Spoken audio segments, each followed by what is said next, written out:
వాన పడుతుందని బిర్ర బిర్ర నేను బయట కురికి నిమ్మకాయ చెట్టు కింద ఉన్నాను. ఆ బట్టలు తీసుకొస్తాను నేను పోతే ఆ చెట్టు కింద పడ్డ 3 నిమ్మకాయలు నా చిన్న కొడుకు అంట్లా పడ్డాయి. మమ్మీకి నిమ్మకాయలు అనగాడు ఇయ్యవా అని అబ్బో షెర్పజ్జేయవా అని ఒకటే కుక్క మొత్తుకుంటాడు. ఏ కుక్క మొత్తుకుంటాడు ఎందుకురా ఆగురా చేస్తారా అని చెప్పేసి అని నేను అని ఆయనతో ఆయన చేతిలోనే 3 నిమ్మకాయలు అక్కన గుంజుకున్నందుకు అవ్వో అయ్యో నా నిమ్మకాయలు గుంజుకున్నా లబ్బో దిబ్బో అని మొత్తుకుంటాను.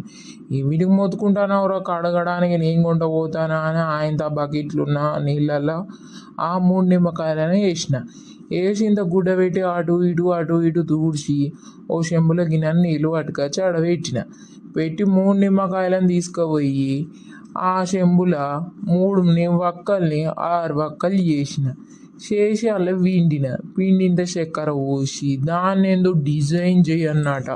సరే చేత తీరా అని చెప్పేసి అని ఆ నీళ్ళను కిందికి మీదికి ఒక 10 సార్లు తిప్పినాక లాస్ట్కి ఏం చేసిన ఆ షెర్పతిలో చక్కెర ఉప్పు కరిగిందా లేదా మరి అని చెప్పేసి అని ఓసారి సైజు చూస్తానో నువ్వు ఎందుకు అంత ఎంగిలి ఎత్తానో అని చెప్పేసి నా పెద్ద కొడుకులు వదిలిపెట్టిండు.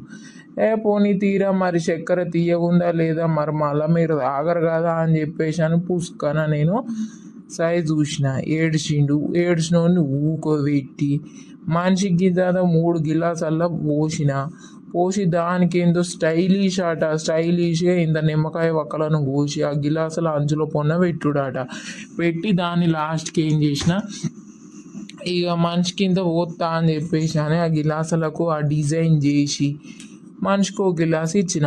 ఇక లట్ట గుట్ట బర్రె కుడిద్దాయినట్టు సప్పుడు వస్తా అంటే ఏంది ఇది కుడిద్దాయిన సప్పుడు వస్తుందని